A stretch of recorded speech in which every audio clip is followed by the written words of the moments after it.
Second long ball of the morning here. Olof Mellberg, the third Major League Soccer manager fired in 2025. He is relieved of duties in St. Louis, where they remain in 14th position in the West with a 2-5-8 record, 11 points.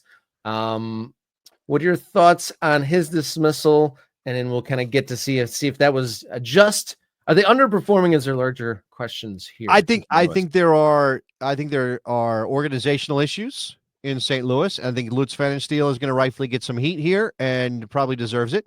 I'm going to share this. This is just the top part of the announcement that landed in the inbox with St. Louis City making their change. I am fascinated by this wording. St. Louis City SC releases head coach Olof Mellberg, and my joker on Blue Sky was he an injured raccoon that they nursed back to health and now they're releasing him? Like, what? Here you go, Stripes. Get back out there, buddy. It's so funny the way that they phrased this because they're being so careful not to say he was fired. The man was fired. They announced the release. That's not how this works. He was booted. He was defenestrated or whatever it is out of St. Louis. He got how many games did he get? 14, 15 games? 15 not a lot games. Of games. Yeah. Not a lot of games, which indicates that they saw real problems. Now, here's another portion of this press release. Don't worry about the top. It does say David Critchley will assume first team manager responsibilities while they look for a new head coach. I don't know what kind of candidate they're looking for.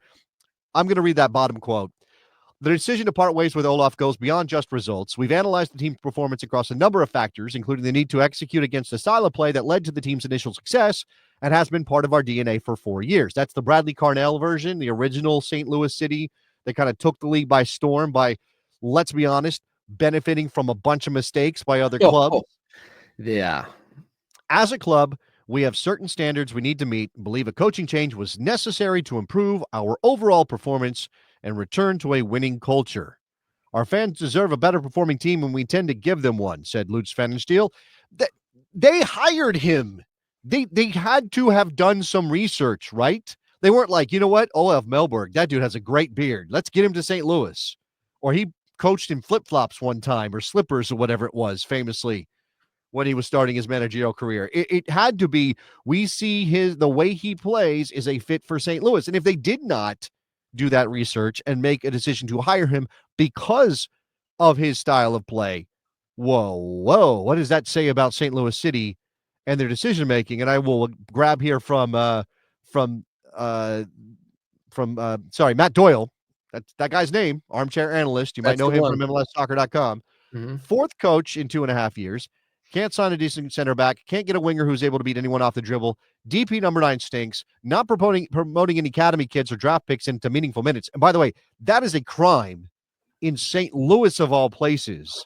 One of the few places in this country where soccer truly matters culturally, where high school soccer is a big deal, a city that has produced more than their share. I mean, by virtue of that culture, you would assume that they have. There are a long list of professionals that have come out of St. Louis.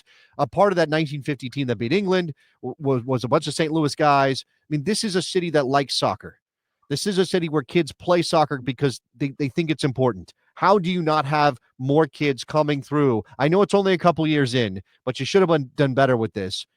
And Matt goes on to say that Olof did a bad job, but he's a fall guy. This is bigger than one dude. And again, if the buck's going to stop anywhere, Rob, where's it going to stop in St. Louis?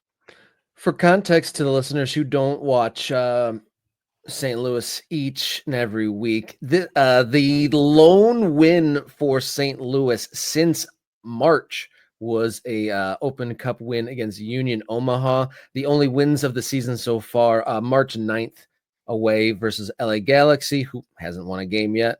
And then at home, March 15th against Seattle. So you can't say that it hasn't been coming. I mean, a 1-0 loss, 1-0 loss, 2-0 loss, 2-1 loss, a couple draws in there, but they haven't, gotten a win in a very, very long time. And we've had the conversation. It seems imbalanced because we had the conversation. Granted, he has a lot more credibility and longevity in the league. But we were talking last week about, is MLS too soft on coaching because, they extended Vanny in Los Angeles. There's a coach in Florida that might be a little bit protected from scrutiny. But here in the middle of the country, for a newer team, for a coach that doesn't have a lot of credibility, the leash a little bit short. Yeah, it's not a lot of games. I mean, I suppose if you want to be kind to Mellberg, you could argue he did not have enough time in St. Louis. But I don't think it's wrong that MLS clubs have high standards. And let's make it about promotion and relegation for just a second, Rob, because this is always going to come into the picture when you talk about accountability with head coaches. You're always going to be talking, well, why would a club make a change if they can finish ninth, make the playoffs, and challenge for a title? Will they win it? I mean, recent history says if you finish lower than fourth, you're probably not winning an MLS Cup. Recent history also says that if you don't value possession, you're probably not winning an MLS Cup, but maybe that's a different question philosophically for these clubs.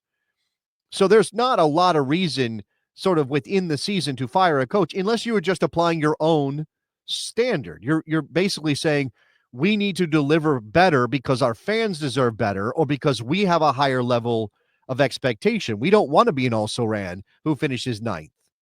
Right? Again, look at Atlanta United.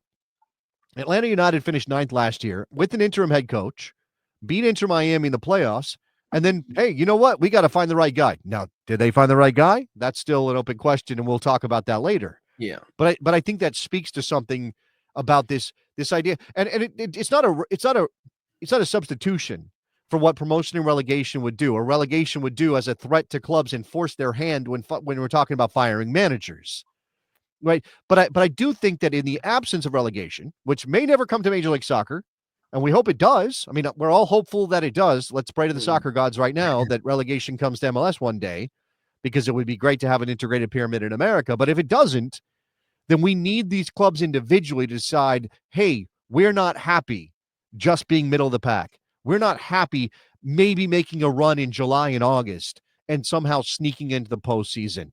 We want our team to play better, to get better results week in and week out, because what does that do? Raises the value of the regular season, create greater intensity in games. And we got a round of midweek games tonight, Robin. And there's a chance when we talk about the MLS hot seat later on in the show, there's a chance that some coaches will have their job riding on what goes down tonight, or it will tick that pressure up just a little bit if they don't get the result they're supposed to this evening.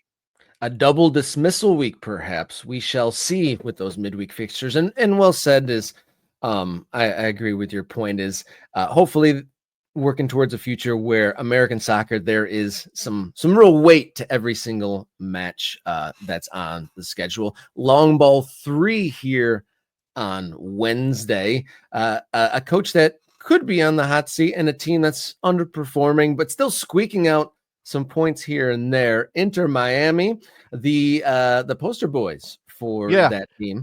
I want you to set up this story, but I do want to give Angus, who is a member of Morning Kicker on MK Ultra, his flowers here with his comments.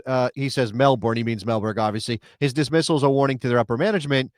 St. Louis interim coach was labeled a caretaker, which is interesting language in America. We don't typically use that. They are on the hunt for another. They're making it clear that they're not going to just settle with Critchley for the year, that they're looking for somebody else. And again, this comes back to Lutz Pfannenstiel, who has played the role of the smartest man in the room since he's taken over. Like, oh, we don't need big names. Our fans are going to come out. We can play this way. We're going to decode Major League Soccer. We're going to, and again, initially with that success under Bradley Carnell and the high-intensity pressing game that they were playing, they had some success. And Angus is saying that at least one supporter group in St. Louis is ready to take action. This is another way for pressure to be applied. Now, some clubs famously don't listen to their supporters or don't listen to their supporters groups. But if you have some that are vocal and they're willing to make a stand and do things and don't protest, don't overly protest, right? Don't protest to the point that it loses its power. But if you are willing to make a stand when things are worse than they should be, when you have high expectations, then clubs will have to listen.